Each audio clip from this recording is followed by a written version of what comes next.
All right, it seems we have full house and we can start now. So I believe we are getting close to 5 p.m. So I would like to believe that you all have your evening cup of chai and coffee ready with you because we are going to dive into some really serious discussion with DPDPA. As we all know, DPDPA rules are moving from theory to operational reality. We all know the stakes for India NC, the burden to understand new framework, the penalty, the unprecedented comprehensiveness of the regulation, and understanding the grasp of new entities. There is a lot on plate that needs to be consumed. What encourages us with this webinar is the fact that while you all have heard a lot on the DPDPA, you've been to conferences, सबने काफी सारे दूसरे webinars भी देखे हैं, you have read a lot on social media, on LinkedIn, Instagram, and yet you are here wanting to explore more with our team and our experts. And अब सबके मन में एक सवाल उभर सकता है that with this webinar, ऐसा तो क्या different होने वाला है? And that's a very valid question. So this is how we are going to keep things different for you. Firstly, we are going to skip basics. We are going to focus more on the ground challenges, mapping data flows, understanding new frameworks, new architectures, new entities, and how to operationalize this, linking things together. And then we are joined by two expert speakers, Mr. Kaushal and Mr. Bhaumik. Together with their wealth of experience, what they are going to help us is bridge the gap between understanding this new Indian law, enterprise cybersecurity, and the world of compliance. So we are not going to deal with things in piecemeal, but we'll have at the end of the webinar, we'll be able to belong to a bigger picture, a more holistic vision.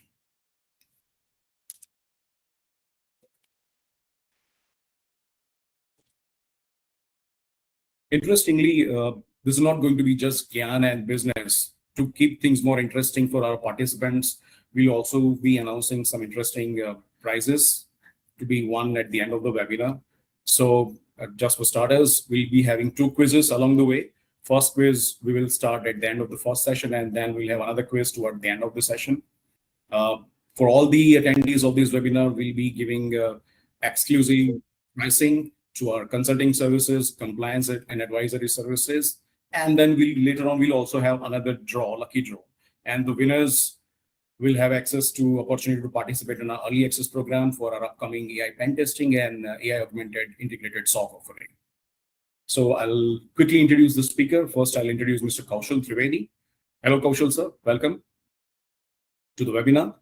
Kaushal, sir, brings more than 20 years experience as a fellow chartered accountant. His domain experience extends to enterprise risk management, auditing, compliance, accounting, including a big stint at the Big Four. He also has a lot of other accolades, including CISA certification and ISO 27000 lead auditing experience. Currently, he's also the co-founder of Infopercept and drives our compliance optimization center. Thanks for joining, Kaushalji. We're looking forward to great insights from you. Joining him is Mr. Bhaumik Shah. Welcome, Bhaumikji. Bhaumikji is a very senior lawyer, practicing lawyer at Gujarat High Court, and he also brings a wealth of experience spanning more than 15 years across multiple verticals and experiences. And just like Mr. Kaushal, he also holds some different accolades and qualification, including LLB, MBA, CISA, and a lot of rich experience coming from interaction with different clientele and verticals. So without further ado, let's get started with the presentation. I'll start with Mr. Bhaumik. I'll let Mr. Bhaumik start his slides. But Bhaumikji, I think I would like to call you Vakil Saab. So before I let you dive into your slides, I have a question. And I think a lot of people in the audience might be able to relate with this question. एक चीज हमने बहुत बार movies में देखी है, किताबों में पढ़ी है, तो कानून अंधा होता है. But when we look at the constantly evolving, increasingly stringent DPDPA-like environment and the noteworthy changes we are observing in the world of compliance, I don't think कानून ज़्यादा अंधा है और अभी अंधा है. It is only becoming more demanding, placing greater onus on security and compliance leaders. So can we have your 2 cents before we start the presentation? Absolutely. Thank you so much, Purvangji, and the entire forum and all the participants who have joined. while we start with this humor, I would beg to differ that कानून बहुत बार देर से आता है but दुरुस्त आता है. So it may be a delayed thing that we may be getting under DPDPA, or probably that is something that we, I would say, the rules and the penalties which has been mentioned are very particular and specific this time, starting from say 10,000 rupees penalties to 250 CR penalties, and this time probably this entire act have probably emerged as a, I would say, a proactive winner when it comes to an Indian data related things. Although there are a lot of open ends still, I think so. It will be amended, or probably more further clarification will be coming in the coming times. But yes, for this, I would beg to differ on Kanun Anda Hota Hai, because a very well defined and drafted act. It has come after a couple of revisions, and probably in the PPT we will be seeing it. So over to you, Purvangi. That was a fantastic insight, sir. So I think let's start with your slides. Perfect. So, if I'm not wrong, we are going to very quickly go through the slides, Purvangji, and we would be then having Kaushalji as the next speaker, and probably end we will be having the quizzes and the questionnaire. Correct? Sure. Perfect.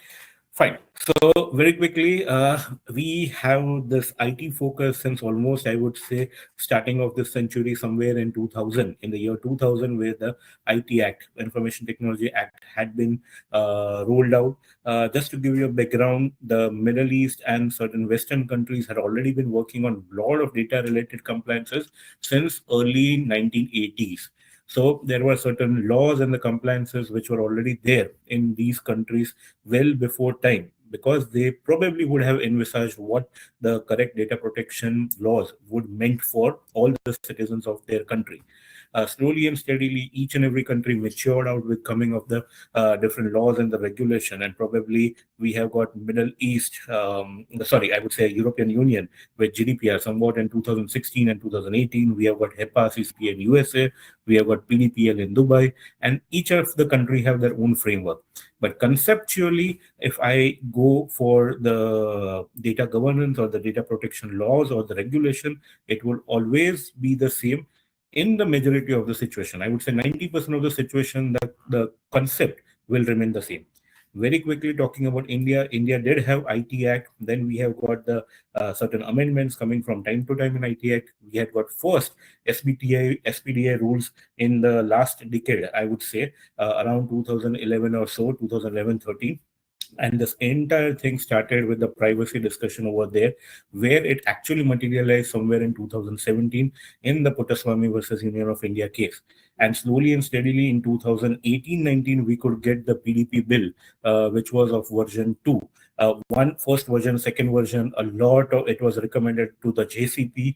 The JCP sent back with more than 100 plus amendments, and ultimately the entire bill was withdrawn somewhere in 2020-22. Fresh draft was again enacted, and the both houses approved it, and then the entire act was formulated in August 2023, and November 2025 was when the DPDP rules came into picture. So yes, today we stand over here with the act being already enacted and the rules already operationalized and published in November 2025. The next milestone, what we are waiting for, is November 2026 with the appointment of the DPB and the further concern manager architecture, and 2027 May, precisely 13 May 2027 is what the date is, where the entire operational, this entire ecosystem will come into operation, along with the audits and penalizing if there are any data breaches or so and so. So that is what the broad, I would say, date lines of this evolution of data protection law in India has emerged. Next.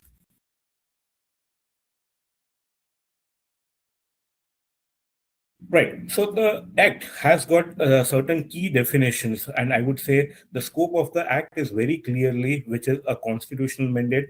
There would be many slides, but I have been given a mandate by the organizers that we have to conclude in next 15 minutes. So I would just very quickly skim through the slides where I do not have to put much emphasis on. So yes, this has got a constitutional mandate along with the global alignment. As I told you, that there are various acts at a global level, whether it may be GDPR, whether it may be PDPL, and so and so. And the concept level, the same thing, the safeguarding of citizens' trust and citizens' data, which will empower the digital economic growth for that nation. And that is where DPDPA has been formulated, and now it is very much existing in India. Next. Coming down to, again, certain definitions, whom it applies to.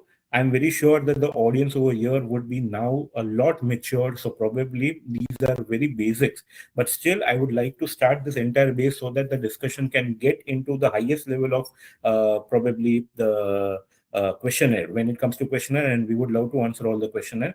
So this applies to all the digital personal data collected within India in digital or digitized form, processing outside of India, where good services are offered to the data principals in India, and data collected offline and subsequently digitalized. Offline data not clearly under DPDPA. However, if they are digitalized subsequently, then again they fall under DPDPA.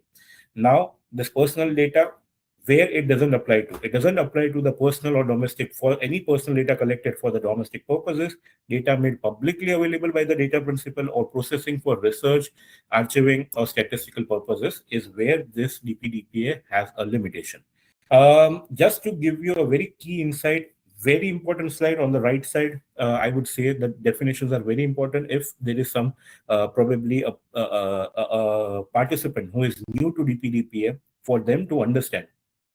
So any uniquely identifiable information which uniquely identifies a person, may it be an Aadhaar card, may it be an email ID, may it be a phone number, may it be a driving license number or a passport number or so and so, comes down under a personal data. Now, there are three concepts under this entire data ecosystem which is common across globe.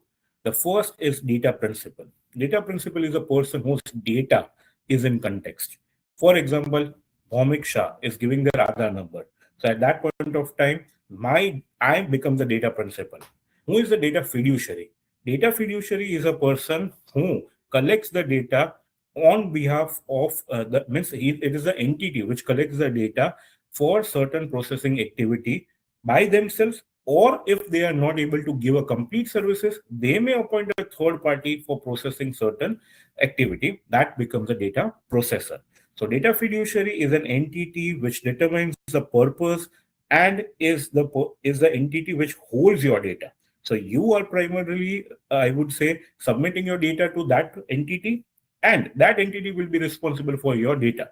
So for example, if Bhomik Shah is giving their Aadhaar card for getting a telecom number, a SIM card. So telecom company becomes my data fiduciary, I become the data principal. Now, a telecom company may not have an in-house call center.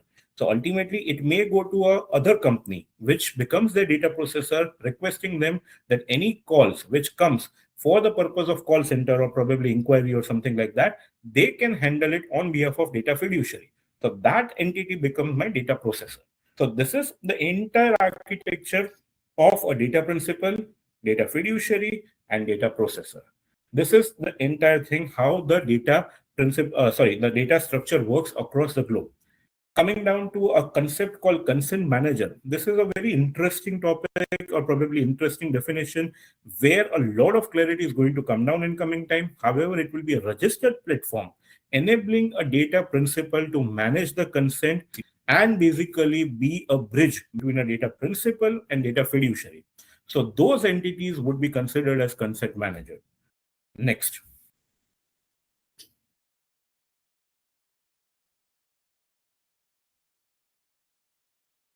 Okay, now the entire data protection again comes down on consent. Now, consent can be of different types, majorly two types: express consent and implied consent.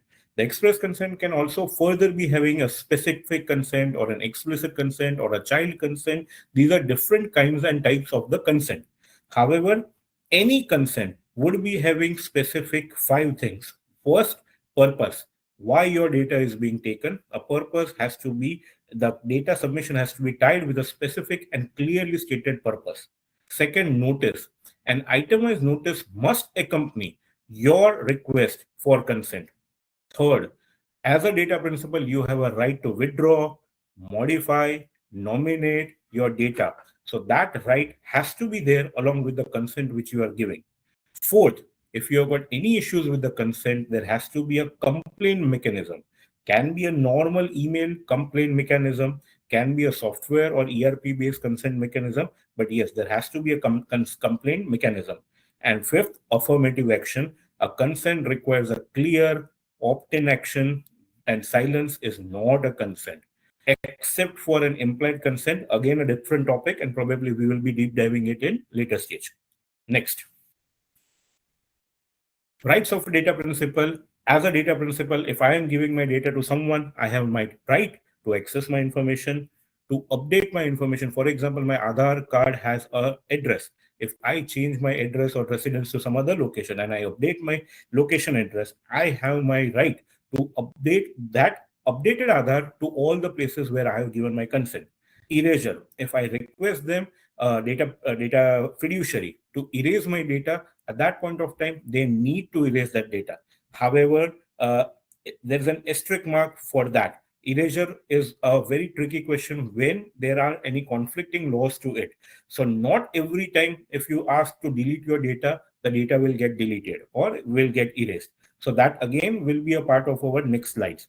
Our withdraw the consent, that okay, till now I have been availing your services, but no more, I do not wish to avail your services and I withdraw my consent.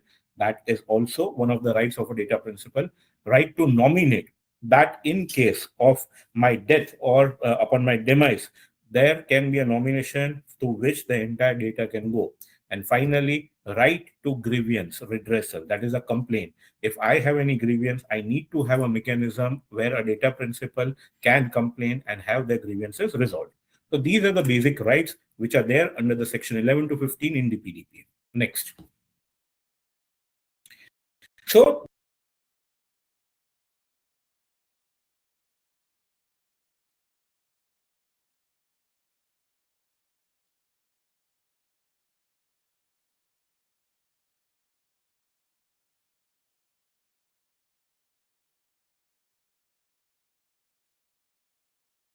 I think we run into some connectivity issue. Apologies for that. Give us a minute and we'll fix that.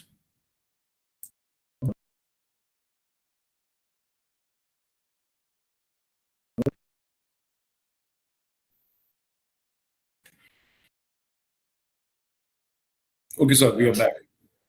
Okay. I hope I'm audible, everyone. Yes. Perfect. So upon this slide, I was just talking about that I would like to touch base. There are three things to it. That is the data retention, review, archive, and deletion is the second part, third part. But the most important part of this slide is the middle part, data handling lifecycle. That I collect the data is my first step. Now, data can be collected through various points. It can be through endpoints. It can be through a direct collection. It can be through a third-party aggregator, whatever way the data comes into the system. We need to classify and categorize data, what kind of data it is. Now, as I told you, that there is a pyramid structure which I, to the best of my understanding, put forward.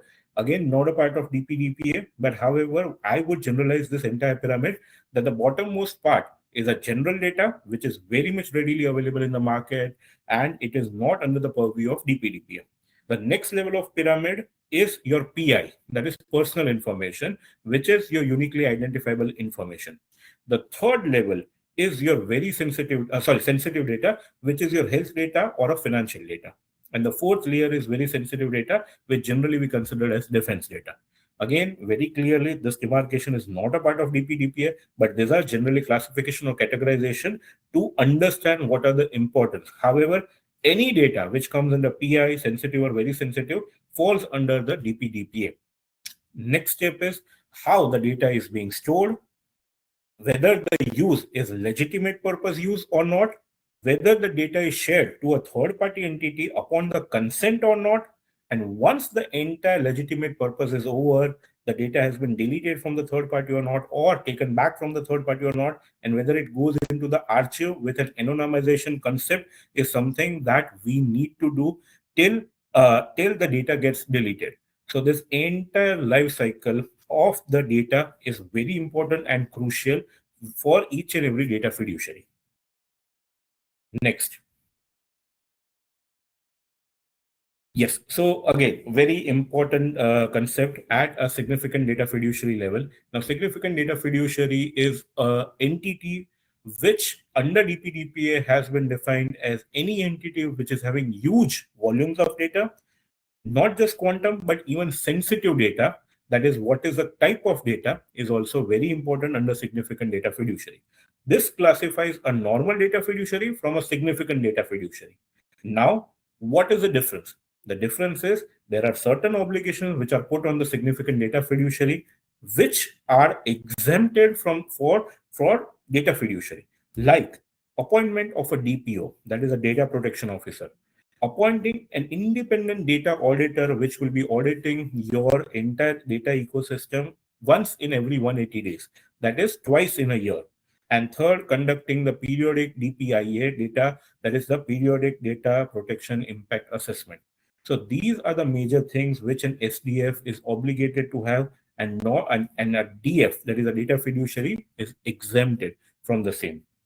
There are two very different concepts. I would say processing of children data, which is a very, very crucial thing, because if there are data breaches to child data, the penalties goes up till 200 CR. And a cross-border data transfer, because many of the entities would be having multiple companies at different part in the world. For example, we just concluded one of the projects of one of a huge listed entity who had their offices in Switzerland as well as in India. Now, Switzerland entity falls under GDPR, EU GDPR, and Indian entity falls under DPDPA.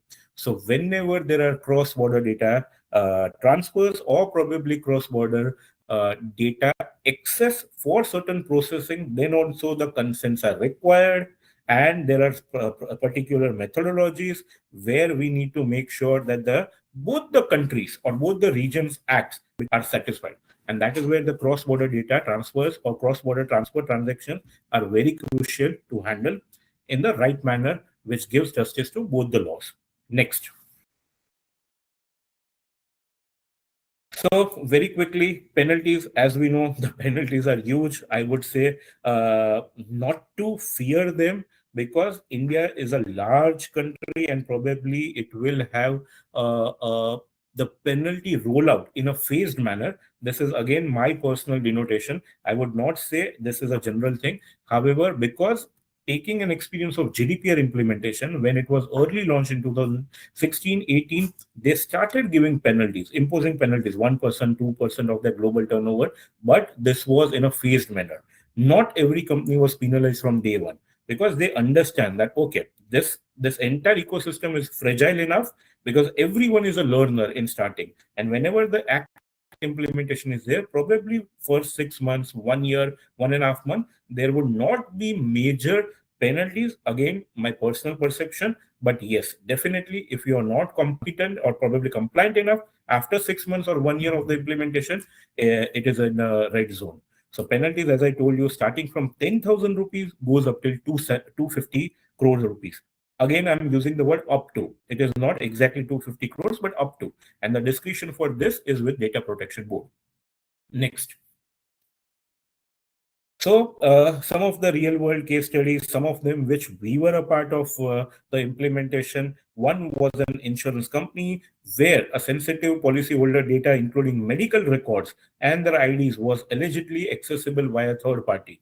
So takeaway, please make sure, if you are an insurance company or a peripheral company which works with any of the BFSI sector, because they are highly regulated entities, either the banks are regulated by RBI, insurance companies are regulated by IRDI, all the vendors and the customers, vendors and the suppliers of the service providers need to be compliant of DPDP as well.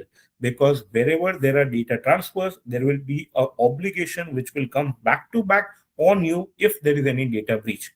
Similarly, a very leading hotel brand had an intrusion into an acquired hotel chain database, went undetected for years, exposing guest data for hundreds of millions of the guests. Because BFSI sector, education industry, hotel industry, hospitals are generally, I would not say all of them are significant data fiduciary, but are generally huge, have huge volumes of data. So these people, or probably these entities, need to take an extra measure of making sure that the data are well protected and DPDPA compliant. So that is the second real-time example. Similarly, an issue with an aviation company had a cyber attack on a passenger services vendor, export passports and the payment data of millions built up over nearly a decade.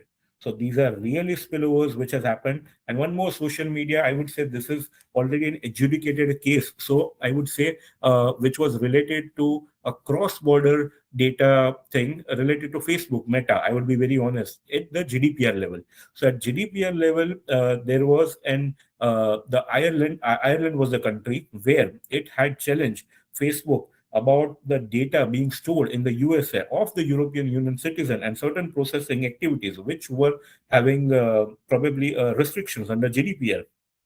For that violation, if I'm not wrong, it was 1.2 million euros, which was fined to Facebook for the non-adherence of GDPR by Ireland GDPR committee. So this was the background of various case studies, which are actually case studies and the lessons in compliance. Next. Key takeaways, very quickly reading out, very much self-explanatory, but very important. Privacy is a fundamental enforceable right. Consent is default lawful basis. Purpose limitation governs every use. Security safeguards must be demonstrable. Breach responses must be swift and documented. Vendors extend, not limit your liability. Understand, you are primarily responsible if you are data fiduciary. Your vendor's data breach has a secondary implications where you can recover those things from your vendor. However, the primary penalty always goes upon the data fiduciary. Significant data fiduciary face heightened duty and governance, not just technology drives compliance. So this has been an overall submission for my key takeaways. I hope, Purvang Bhai, I have already completed my slide. Is there any more slide? I think so. We are done, right? So perfect. I think so. I could complete this in. I just overstepped. I think so by 5 minutes or so. But okay, this is what my submission is. I hope I could do some value addition, and I would love to answer a lot of questions related to DPDPA in the practical aspect when we go to Q&A. So over to you, Kaushal Bhai and the team. Thank you, Bhaumikji. That was a wonderful session, and we always value the insights and the hands-on advice that you bring for all the attendees and for everyone in conversation. Now we'll hear from Kaushal Trivedi. Kaushal ji, जैसे मैंने Bhaumik sir को question पूछा था, I would also like to ask you one question. The industry knows you as a hardened risk and compliance leader, but we all know that you are a die-hard cricket fan. तो cricket terminology में मुझे एक question पूछना है आपको. The way rapidly shifting compliance and regulatory landscape is presenting new challenges to CISOs and IT security leaders. तो cricket के नजरिए से देखें तो आपको क्या लग रहा है, ये बाउंसर है, ये दूसरा है, या एक गुगली है? Over to you, sir. Okay. So I think a fantastic question on a topic which is close to my heart, as well as I think it's complicated, feeling complicated. So I think Bhaumik Bhai has thrown some light on the legal aspects. I'll try to put some technology related piece to attach to it. So honestly, I think the CISO and the compliance officers are currently battling to understand what this problem actually is. So it's like a green pitch. English fast bowlers are typically famous for, where they swing the ball here and there, and you don't know that this is going to be a googly or this is going to be a bouncer or stuff like that. So suddenly it may turn in and rattle your stumps. But I think the only remedy which is available, which Bhaumik Bhai would also agree, is to map your data flows, clear your agendas, and typically watch the regulatory landscape as it is developing, because it may spin the either way around. So a duck or a googly depends on how you play the ball with the right technique. And I think robust risk management and good controls are the only remedies which I think are available within the arsenal of the CISO and the compliance officers. So I think that's the only way. We'll have to adapt. The Darwin's law of adapting would apply, not but with the fittest, but I think with the most adaptive would survive. That's my outlook for the DPDP. Thank you. That was a very witty reply, sir. Now let's begin your presentation. So, good evening, friends. Let us quickly dive through what technical aspects of the DPDPA needs to be taken care of for implementation at the organization. So, firstly, we will look at what's there in store in the next slides, and then we'll take questions as Bhaumik Bhai said in the end. So the first obligation to execution, where do we intend to implement privacy, starts with a data discovery. So typically we should understand where are we storing data, where are we holding them, and where does it live. So it may be in your databases, it may be in your endpoints, it may be in your APIs and with your third parties.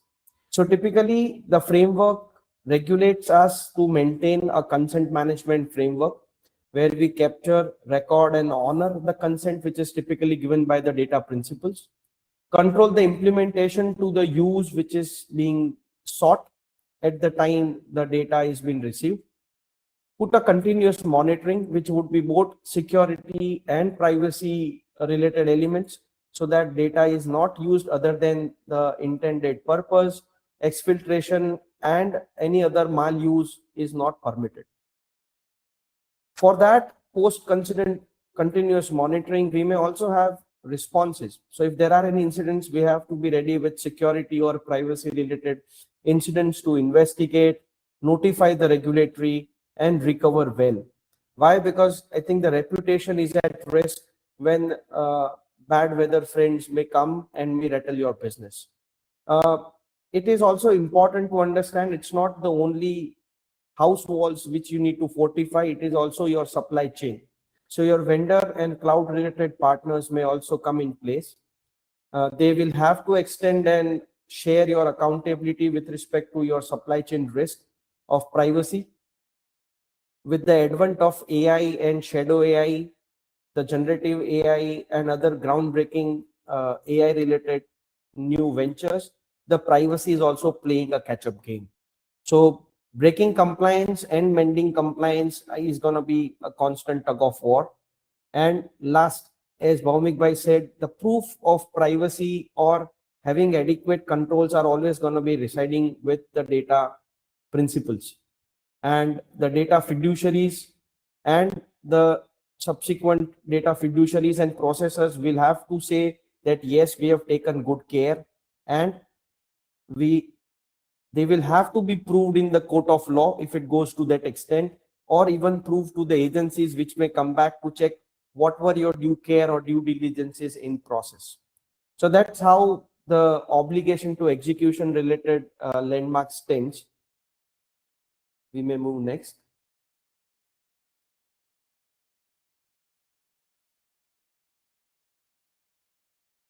Data discovery and classification are going to be the key steps, the first steps, which I think you cannot protect what you don't know. So the foundation of the DPDP control lies in data detection and data discovery. So as part of the DPDP journey, I think the first step or the primary step is to identify what personal data do we carry in the organization and where are those pockets placed. So it may be personal data lying in your human resource department. It may be personal data lying in your CRMs or your customer data. It may be personal data where you are onboarding a vendor. So all the personal data, whatever the organization is having, needs to be siloed and put up in a vault. Consent and purpose limitation typically go hand in hand. So we will have to understand where have we taken the consent and are we using those details for the requisite purpose. There you have your record of processing activity or GDPR, which is very popularly known as ROPA. So those ROPA sheets are going to be important to prove back to the regulatory or to the data principles where we have utilized the data. So purpose limitation and inventory are the key aspects here. Significant data fiduciary, I leave that technical topic to be explained by Bhaumik Bhai, but significant data fiduciary is going to have a lot of responsibility on the shoulder. So as we say, with great data comes great responsibility. This volume and sensitivity will drive the significant data fiduciaries to carry out a lot of activities and take extra obligations and requirements. Even the processors or the chains below them will be governed by the SDFs or the significant data fiduciaries. Breach impact, God forbid there would be any breaches, but then if there are, you will have to define and classify how those activities would be taken care of, or the risk of those activities will be treated. So breach impact assessment is a key step. If there, the security and the privacy, the external communications team, the legal team will have to work hand in hand to understand where do we stand, what needs to be reported back to the DPDP board, to the regulators, to the data principals who hold, whose PII we are holding. So that's the discovery related and the obligations related aspect. But if we want to automate or be a step ahead, where do we stand with respect to data inventory? So there are certain elements, I think, which the organizations will have to invest if they are not already invested in. So data discovery tools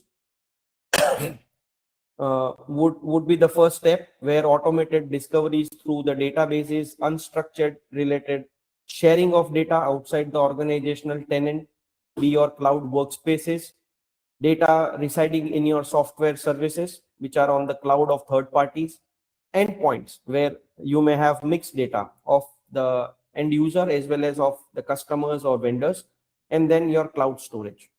So all these areas will have to be constantly monitored as part of the automated discovery. So there are various tools which are available in the market, which may scan your cloud related storages, your cloud related databases, and even have endpoint related things being done. As part of our Invinsense suite, we are very good on the cloud related part, and the endpoint related agent is being maturing. So similarly, there are various tools which are available in the market currently, which does this automated data discovery, and then the DPO or the data privacy officer team would be responsible in managing with the technology team how to deal with that data. Classificatory labels. So once you've identified, the step 2 is to classify the labels as per your ISMS or as per your privacy regulations, where you say what content or classification can be shared, where not. So PII, sensitive, private, confidential, internal, organization. So special category would be children data. So if you are dealing with lower age citizen data, then more the obligation because of the parental and guidance related stuff, as well as very harsh penal provisions are there and precedences are there with respect to GDPR as well. So classification, labels, and data controlling would be another tools where organizations will have to focus. This may be in form of data loss prevention tools, or CASB, cloud access security brokers, or even your email clients or those Office 365 or Google related classification, labels, and sharing related things as well. Where do we stand? So after data discovery, automated inventory and record of processing activity becomes the next responsibility. So it has to be a living catalog. It's not kind of an exercise where it's done at the start of the year and then we will look it back at the end of the year. So your data inventory and your processing happens on a day-to-day basis. So privacy related regulations expect you to have a living catalog of data and where it is utilized. So owners, retention, legal basis are all new areas of work for the privacy team. So there, I think they are already having their hands full. And ultimately for the business or the management to take decisions, they need to understand where are they collecting data from, where are those things getting stored, how are we processing, how are we sharing, how are we deleting, and controlling the complete data life cycle. So from a technical perspective, the IT heads or the CIOs would be expected to understand or have the data flow mapping ready and place adequate due care in their own ecosystem to understand where do we stand and where we want to go. So a gap assessment, I think, currently would be important to understand with respect to data discovery. and classification and control of the existing IT environments. Does the existing tools have the capability to do that, or you'll have to invest or get your security budgets expanded for this financial year or the year to come? Because I think May 27 is the D date for the go live of the activities, but certain activities will not be able to have 40 laddus in a day. You'll have to take five a month, so that you stay healthy and the organization also stays healthy in the process. So that's all for the slide. We can move next. So as Bhaumik Bhai said, consent management has to be a key role in the data collection related first. So what can be enabled from the technical part? So consent has to be free, specific, informed, unconditional, unambiguous, and technically enforceable. So very quickly breaking those 5-6 elements down. Clearly state your consent. Your checkboxes may not be ticked. It has to be unticked. The user has to click the checkboxes and provide the consent. Also, it clearly has to state what the consent is for and where the PII data would be utilized. It can't be utilized first and informed later. The law very specifically states that itemized notice must precede or accompany the consent related request.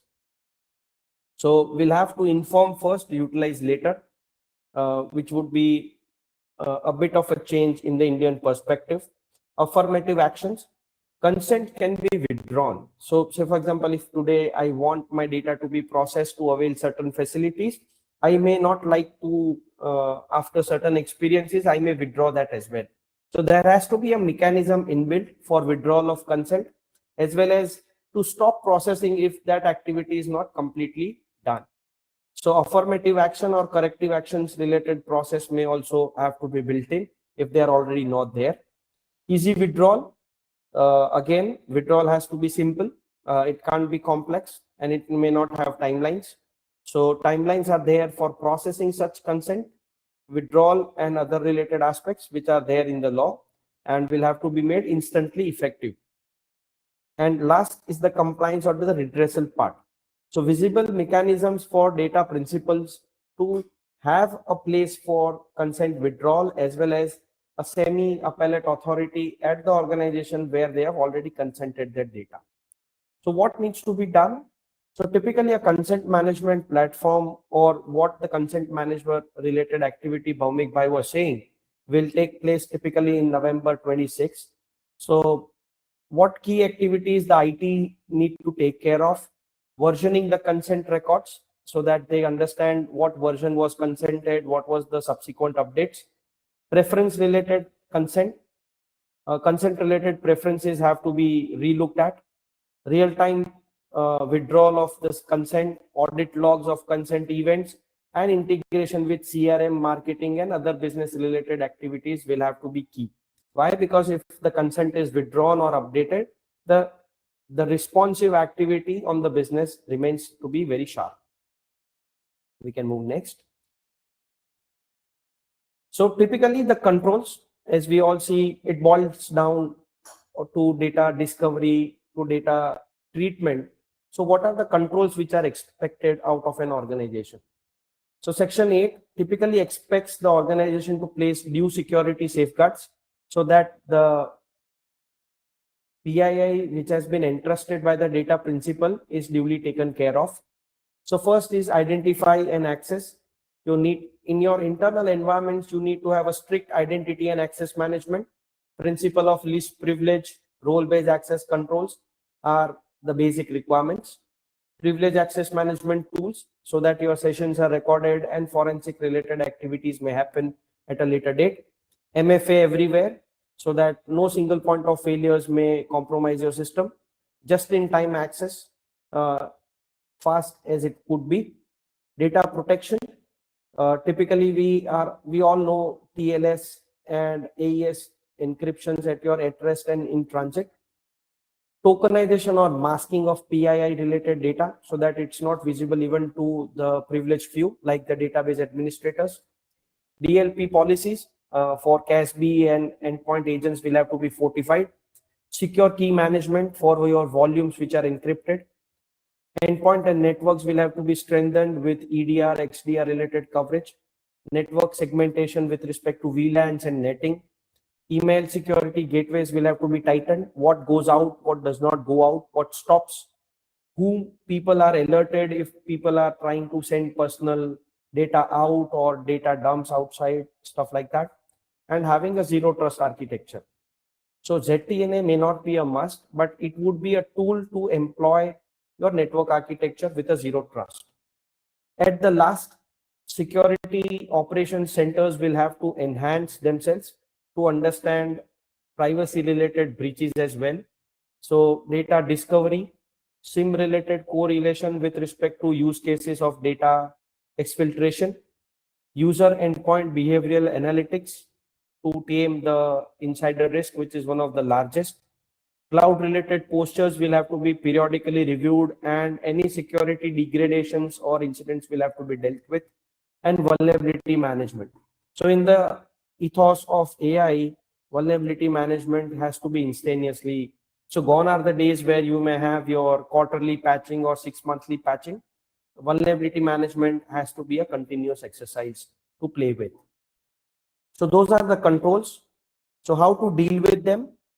So continuous monitoring, I think, is the only way we can deal with activities which are agile and constantly moving. So what we have to stop or monitor? So unauthorized access, which are from within the organization, outside the organizations. Typically, the privileged users will have to be monitored more. Insider misuse. So unusual data volumes after business hours activities, bulk downloads are the red flags which should be looked out for. Data exfiltration, outbound transfers of personal data or to personal emails, USB drive connectivity, other channels will have to be looked out for. And ransomware or malware related activity will also be on the rise, so that people can make gold mine of your data.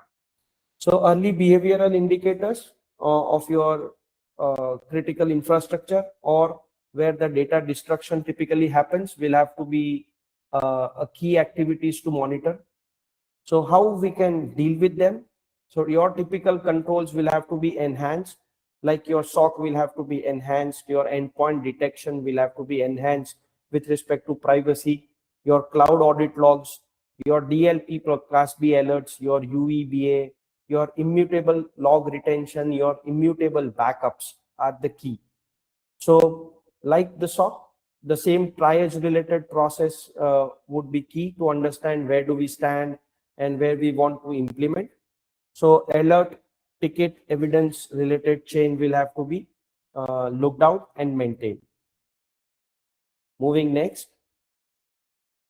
Incident readiness, as I said, like security, privacy related readiness will have to be done. So if God forbid there are breaches, how do we do that? Detect and confirm, automated alerts from SIM, human validation of personal data involvement will have to be done. Contain, isolate the systems which are compromised, revoke credentials, stop further exposure to safeguard your reputation and to exfiltration, to stopguard the exfiltration of data as well. Assess the impact, like any calamity, we assess the impact, how bad it has been, what have been the scope of data principals impacted, what is the likelihood of harm they may come in way, and we'll have to protect them as well. Notify the regulatory, notify the individuals, the PII holders or the data principals as soon as possible so that the damage can be reduced. Investigate, again, due care has to be taken. So forensic imaging, preserving the chain of custody, root cause analysis will have to be conducted, and a detailed report will have to go back to DPDP board as well as to principals that yes, we have taken certain care, this activity has been root cause, and the report will have to go to the board in 72 hours or on a completion of the investigation. And once everything is done, the best thing to go back is to recover and learn from the mistakes, so that restore, remediate, update your playbooks with respect to privacy and controls, and be at vigil once again. So that's expectation from incident readiness. We can move next. So That was typically with respect to the controls which are there in your own environment, fortification of your own fort. But this is moving next, because your partners and third parties may also play a very crucial element in security and privacy in the times to come. So third party risk, what needs to be taken care of? Typically, map your every vendor who is holding PII data or personal data. Mandatory data protection addendum has to be done in the existing contracts. If not, there addendums and additional contracts will have to be rolled out. Security and privacy due diligence questionnaire before onboarding those vendors in your ecosystem. You should understand what security and privacy related controls are there. With the advent of AI, you may also be making AI related impact assessments as well. Right to audit and breach notification clauses. Why? Because you've been sharing data. There may be breaches at their end where you, being the principal or the significant data fiduciary, be taking care of your agents who are working on your behalf, and ongoing monitoring and periodic assessment. So gone are the days where you may have annual assessments. You may need to have periodic assessments or continuous controls monitoring mechanism placed for the third parties as well. With the advent of cloud gaining more advantage with respect to on-prem, where people may have a U-turn with respect to privacy. But when you're having a cloud service provider, you may understand what are the roles and responsibilities between the cloud service provider and yourself. What is the split? Where do you come in picture? Where do they come in picture? Enable and review all available audit logs so that privacy related forensic activity and other things are also available in case of need. Encrypt with customer managed keys. So there is always an option to bring your own key. So custom managed keys are better with respect to encryption, because you have the key and the cloud service provider is not generating and managing both. Cloud security posters management or workflow management will be very important to understand what are the posture related checks. Are key critical configurations being changed? Are they changed appropriately or authorized in the normal chain of command? And also, when we are moving out of any cloud service provider, what are the exit strategy, data retention, data migration and deletion related clauses, so that the data is securely coming back to your bastion and you are not losing the data with the cloud service provider.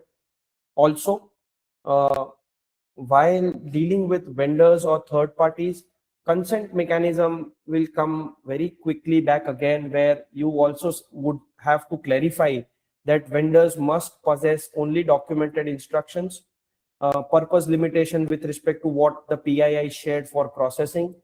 Consent withdrawal at your end also should cascade back to your supply chain or vendors.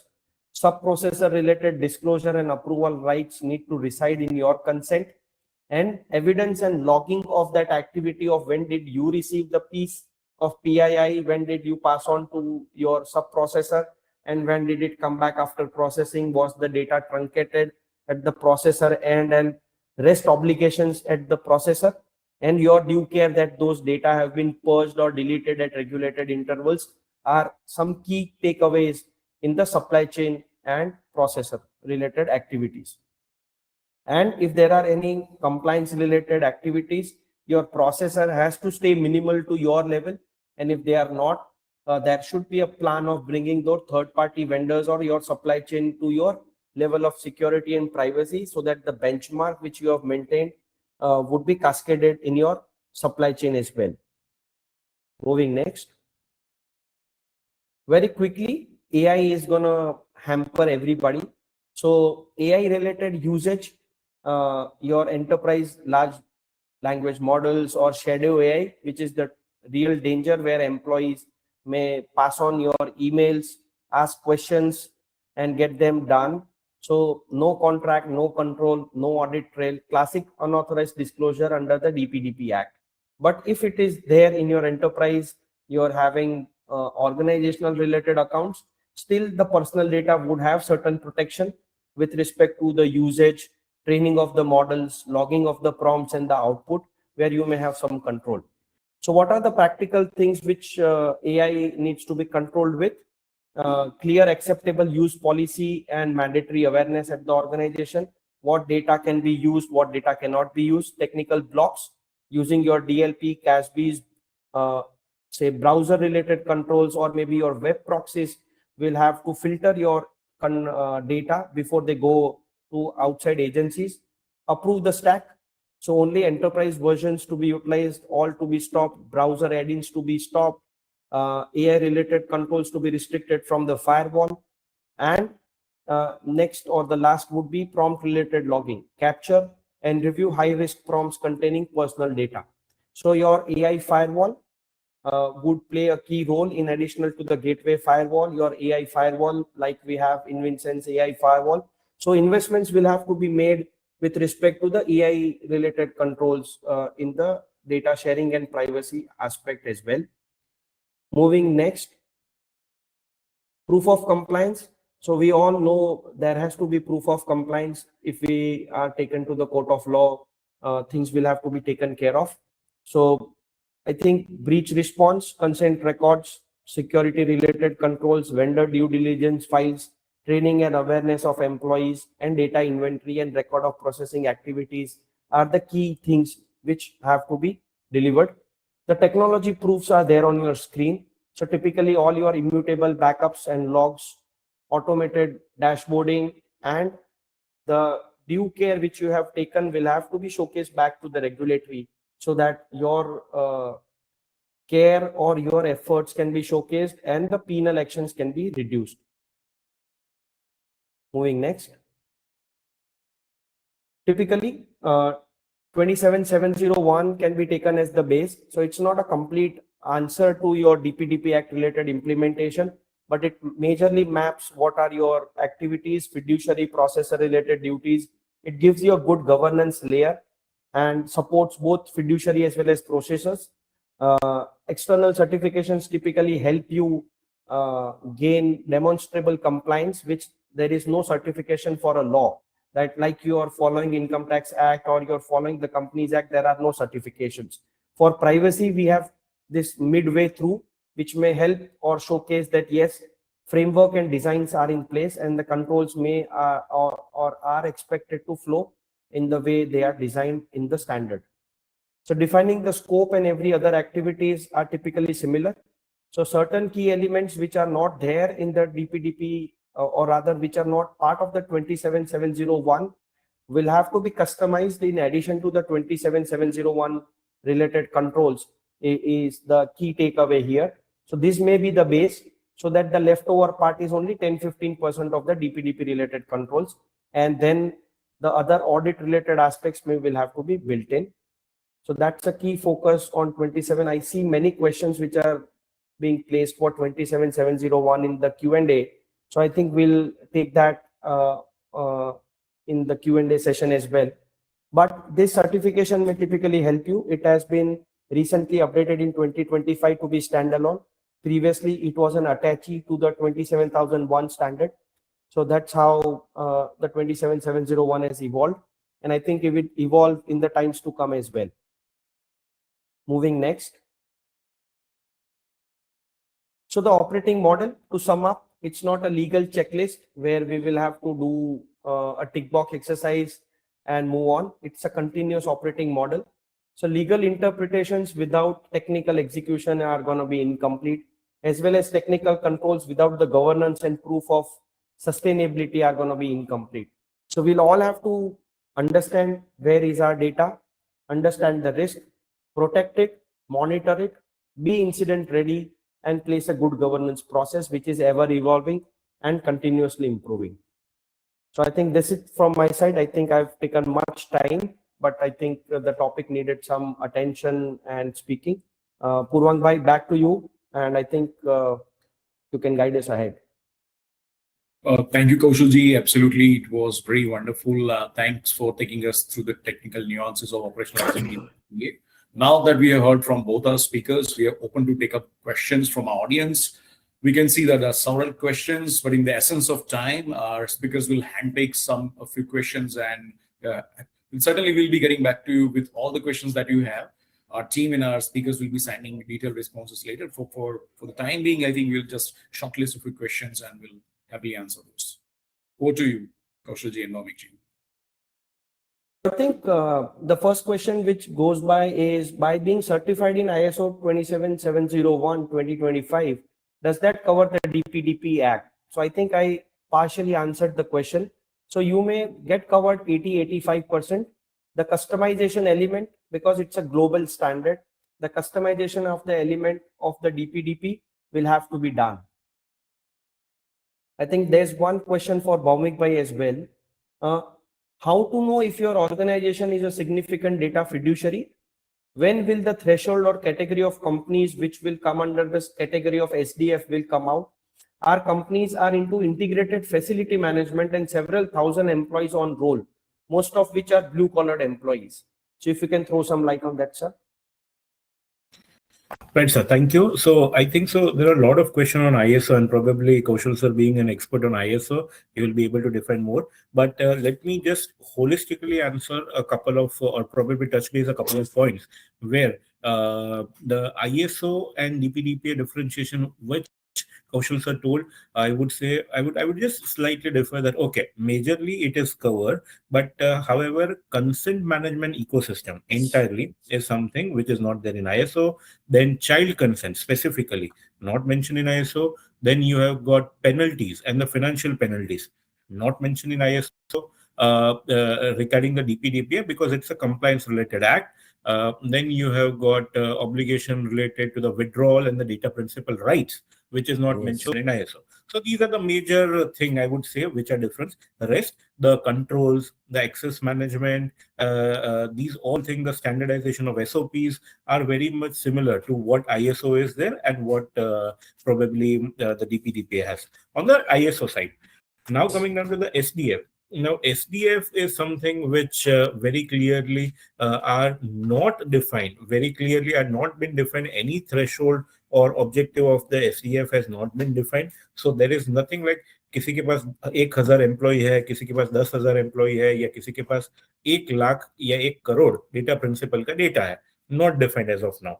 Mota mota, what they have told in DPDP, I'm very sure a specific bifurcation or categorization of SDF will come down in coming times. But as of now, they have just told high volumes of data and the sensitivity of the data with consonance of what is the risk to the data principal and the vulnerability, which DPB will be defining in coming down.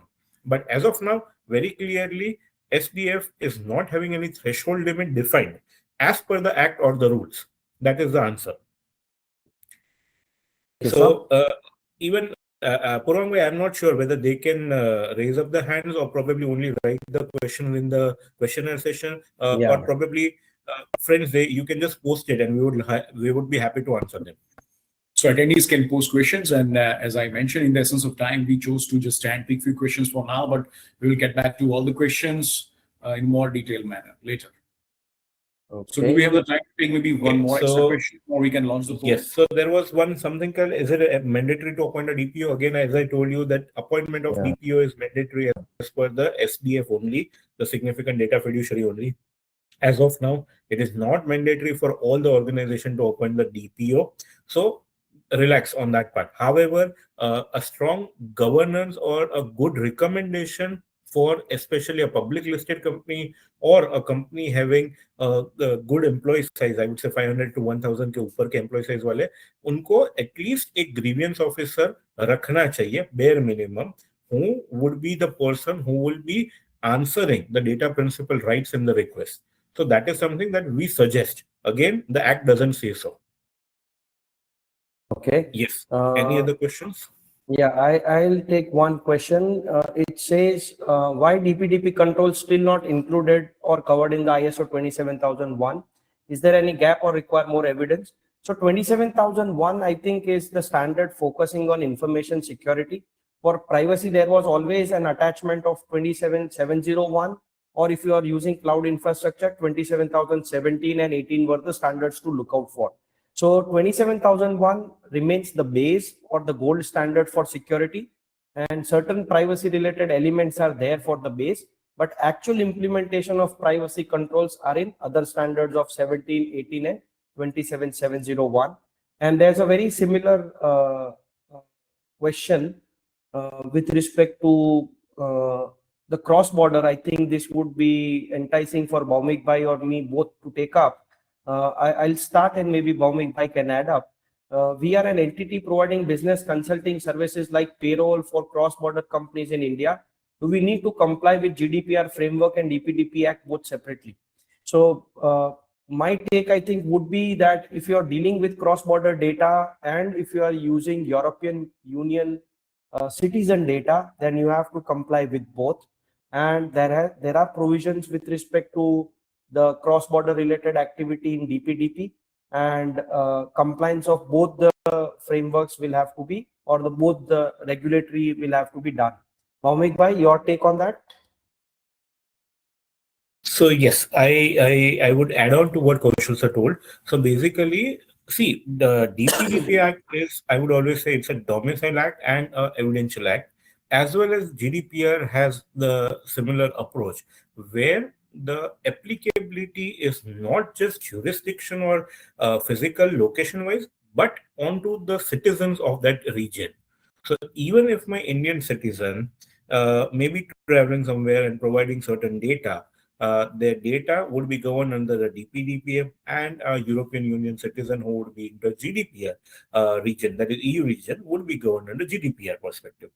Now, how to navigate that data compliances across the border is something, it's a topic in itself. Probably we may require an half an hour to discuss how are the things that may happen, but that is yes. So the flat answer, what Kaushal sir just told is GDPR would be governing law for all the EU region people, except UK has its own GDPR, UK GDPR, and Indian citizens would be governed by DPDPA. Now, there is one more question. Is the date of 13 May 2027 for the compliance and what needs to be done by this date? So, yes, I would say November 2025 was when the rules were published, in which a clear 18 months had been defined that every entity being a data fiduciary should be compliant. It can be any and every entity. They have not defined which entity is exempted except for the government entities. So any government entities are exempted as of now from the implementation of DPDPA, which are having a direct holding of government or so. Otherwise, any small, big, private limited, even the proprietorship and the partnership has to get this implemented. So 13th November 2025 was when the date was published.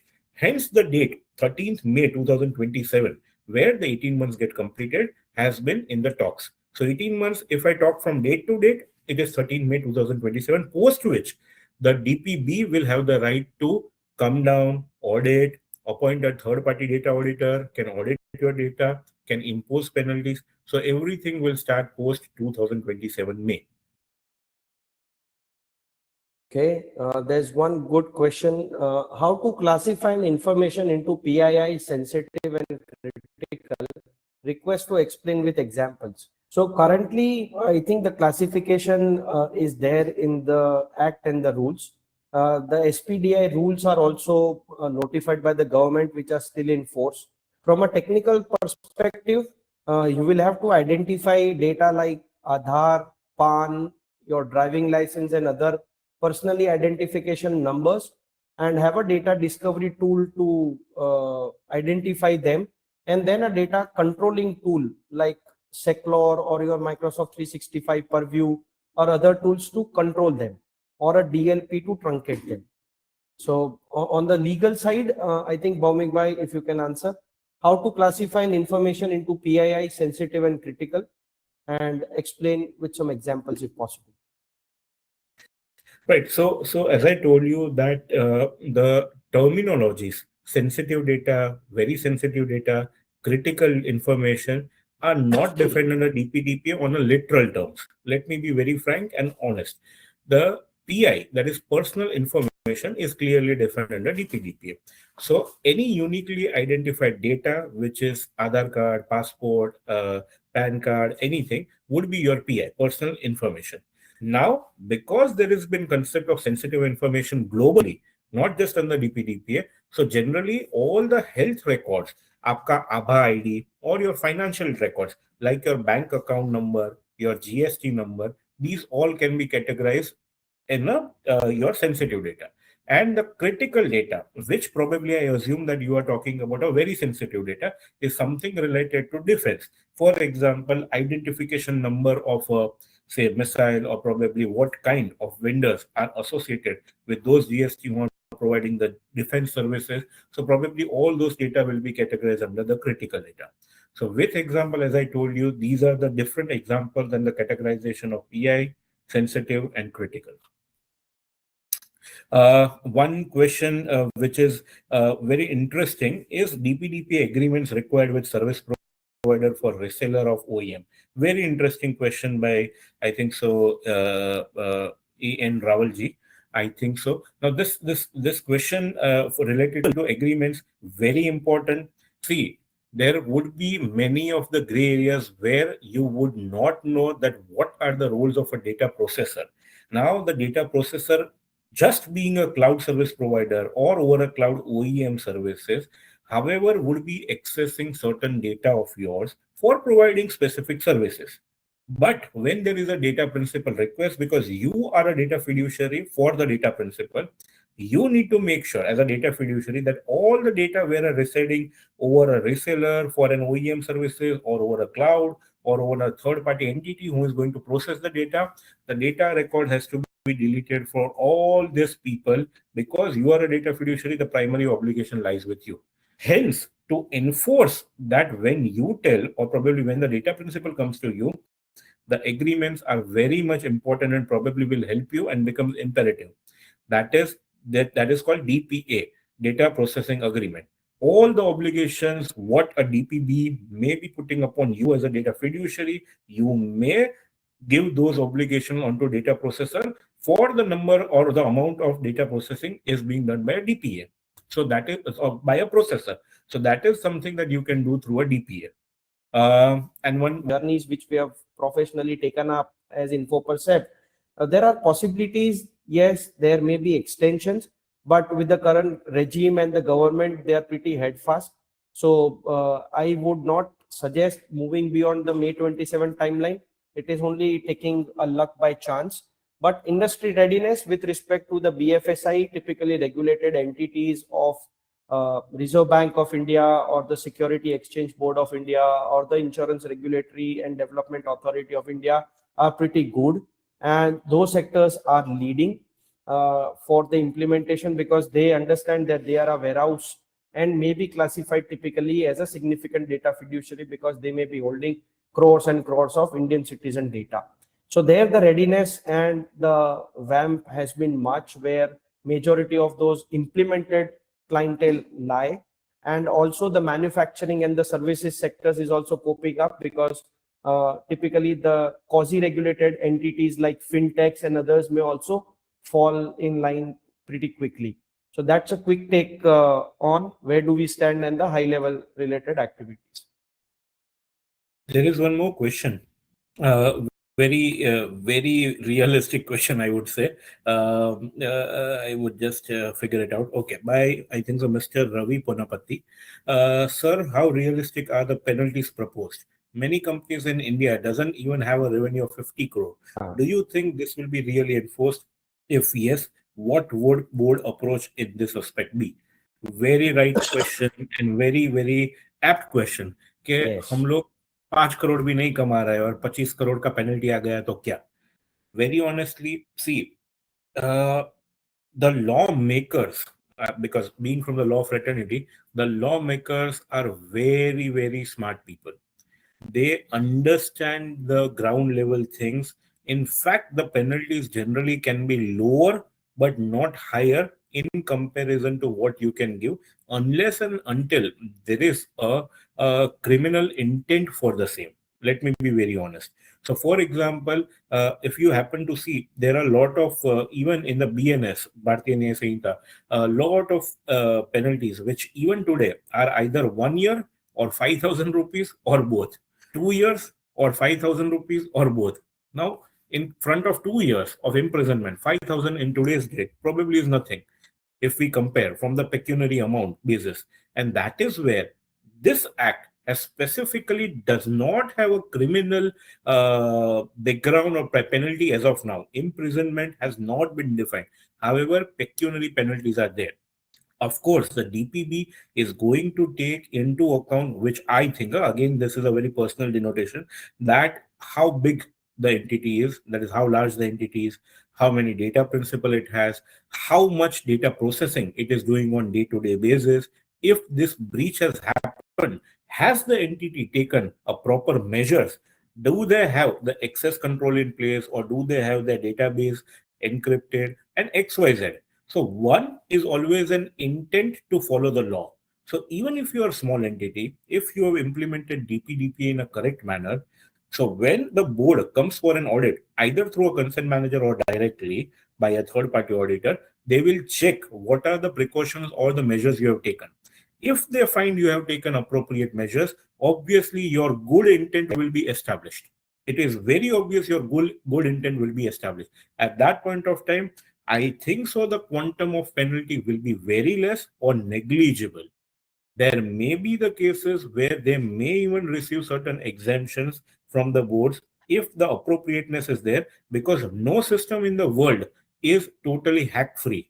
So if you have taken proper measures, and if there is a third party hacker who hacks into your databases, even after you taking proper measures, of course, there definitely will be a good faith angle from the DPB or the competent authority.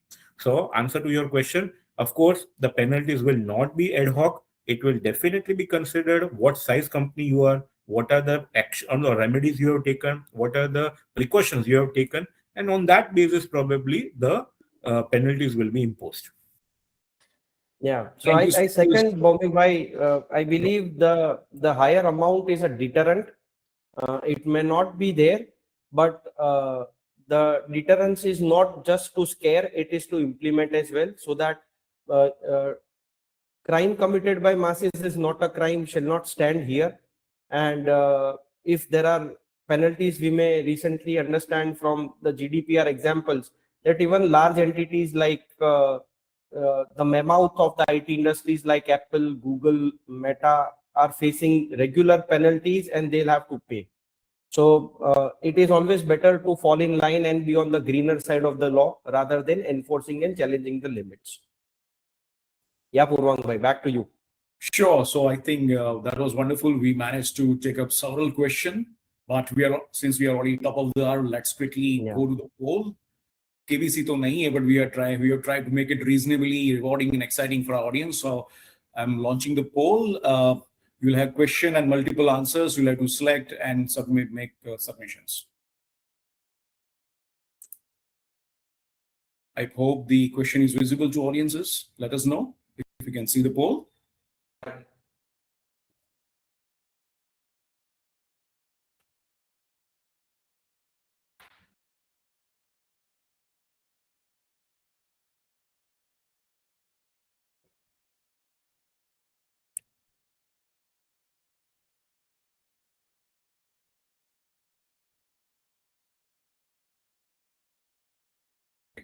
Let's move to the next question.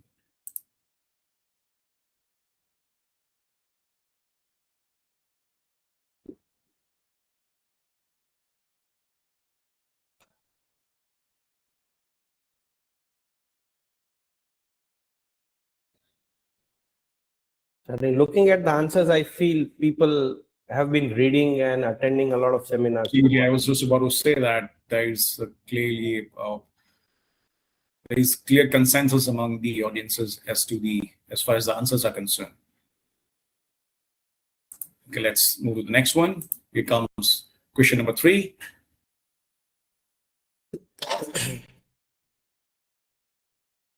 That was an easy one, I believe. That's pretty easy. Easiest of the lot so far. We'll move to the last one.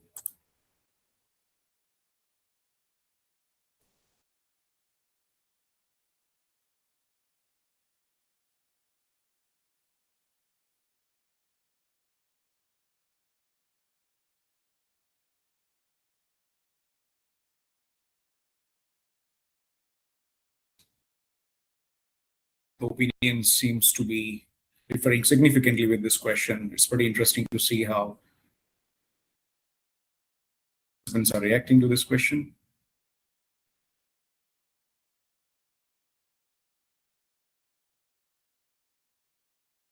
Oh, the house is pretty divided into this. Yeah, absolutely. Yep.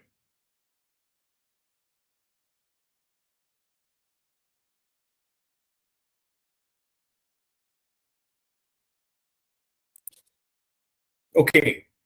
So with this, I think it's a wrap on today's session. Huge thanks to both our speakers. Thank you for giving us the unfiltered reality of DPDP and cutting through the noise. We are also deeply thankful to our audiences for taking time out from your busy schedule and joining us. We're just hoping that all the insights that we shared in today's session will help you in your team make a more resilient and more compliant, more informed path forward. The 2027 journey to DPDPA is more like a marathon and not a sprint. And I believe this webinar will provide adequate value to you. For more updates and to learn about the winners and more announcements, keep an eye out for our email and keep following us on LinkedIn. Stay secure, stay safe. Until next time, have a fantastic rest of the week. Thank you. Thank you. Thank you and have a good day.